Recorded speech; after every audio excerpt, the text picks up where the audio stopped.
Chapter 12, Managing Conflicts. Hi, my name's Angelica. Hi, my name's Daz.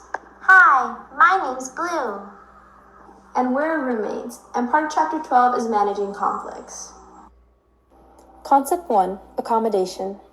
This is when you entirely give in to others rather than asserting your personal view, also known as lose-win. Hey Blue, it's November 1st. We should start decorating for this holiday season. Yes, I love Christmas. Let's start. But there's still Thanksgiving, no?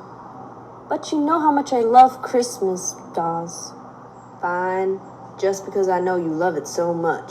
Yay! Now let's pick out some candles. I really like this peppermint scent. Well, I like this Thanksgiving-y fall scent. Fine, this season we'll use the fall scent. This is an example of accommodation, one of the conflict styles. This method of conflict approach involves one individual giving up their view or priority for the other side. These roommates are debating whether to decorate for Thanksgiving or skip straight to Christmas. In this scenario, Dawes gives up his desire to decorate for Thanksgiving after he hears Blue say how much he loves Christmas. This form of accommodation was genuine, as we see Dawes' high concern for Blue versus a lower concern for himself. Likewise, Blue gives up wanting to get a Christmas candle in order to get Dawes the Thanksgiving candle that he wants. This shows Blue having a higher level of concern for Dawes than himself in this moment. Ultimately, in each case, we see that Blue and Dawes each accommodate their needs and give in to what the other wants. Concept 2. Passive aggression. This is when a communicator expresses dissatisfaction in a disguised manner. Whoa, do you want to eat all that? Yeah. Must be nice to be able to eat so much. Thank you, I guess. This scenario depicts passive aggressiveness through Dawes' hidden dissatisfaction with Blue's actions. Blue has a larger portion of food than his fellow roommate does. Dawes first begins with the comment, "Whoa, you're going to eat all of that?" It seems like an innocent observation, but it subtly humiliates Blue for his larger portion size. Blue slowly answers yes, seemingly self-conscious about his eating. This shows that the passive aggressiveness was felt. Dawes then follows up with, "Must be nice to be able to eat all of that." Again, this seems like a compliment, but its backhanded nature once again shames Blue. Likewise, the nonverbal shaking of his head conveys his disagreement with Blue's actions, despite his positive words. Concept 3. Direct aggression. An attack on the position and dignity of the receiver. I'll come back for this later.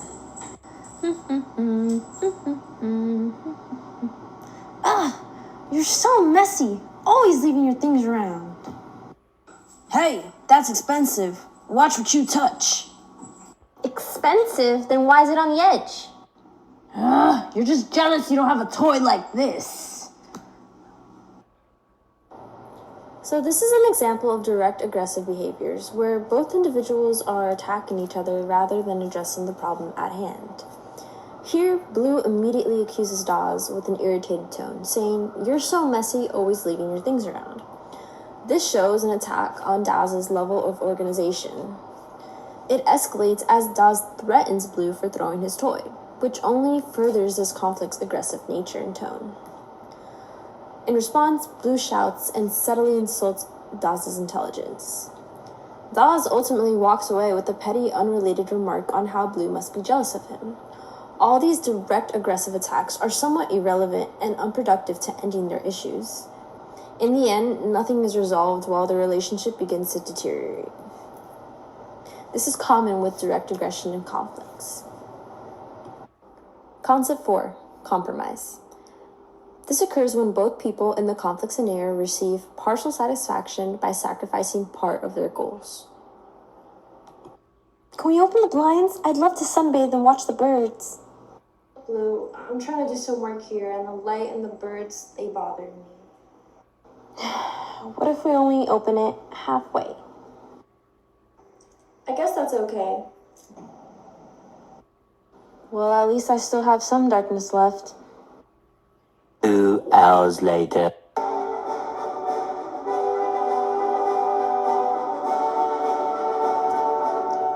Blue, can you turn that off? I'm really trying to focus. Music helps me relax. What if I just turn it down? Okay, that's fair. I guess I'll put on my headphones. This scenario illustrates compromise, a mutual agreement that involves partial satisfaction. Here, Blue wants to open the blinds, but Angelica says she studies best in the dark. In a ploy to get at least some light while keeping some darkness, they negotiate and agree to open the blinds halfway. Here, Blue's voice sounds somewhat annoyed as he suggests the alternative. Likewise, Angelica has a slightly irritating tone of voice while saying, "At least I get to have some darkness." While both are willing to meet halfway, the reluctance in their voice demonstrates the sacrifice that comes with making a compromise. The second compromise in this scenario is when they lower the music's volume instead of turning it off completely, and Angelica calmly says that she will just wear headphones to drown out the remaining sound. This shows compromise because Blue sacrifices the level of music he will hear, while Angelica sacrifices the silence for having to wear headphones. This shows the partial discomfort and partial success that comes with the compromise. Neither one gets their ideal outcome, but the compromise still leaves both parties mostly satisfied. Concept 5. Serial argument. This is repetitive conflicts on the same issue that can range from the seemingly mundane to extremely serious. You seriously have to stop whistling while using the litter box. Yeah, sure. Tomorrow for sure. Again? Seriously? You can't just be quiet? Well, guys, this is my space too. 2 hours later. Please do not whistle? Who does he think he is? This scenario depicts a serial argument where individuals repeatedly fight over the same issue without finding a solution. The recurring conflict here is Blue whistling while using the litter box, which bothers Dawes. Dawes addresses his problem with Blue's whistling with anger and irritation, only escalating the situation. In turn, Blue brushes off the concerns, which is commonly seen in these recurring disagreements.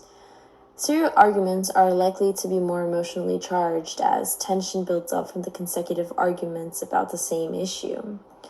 This happens with Dawes, as seen through his increasing hostility as he yells across the room and even begins to use other methods, such as passive-aggressive notes. Likewise, Blue escalates the situation even further by whistling even louder. Ultimately, this conflict remains unresolved and is likely to continue.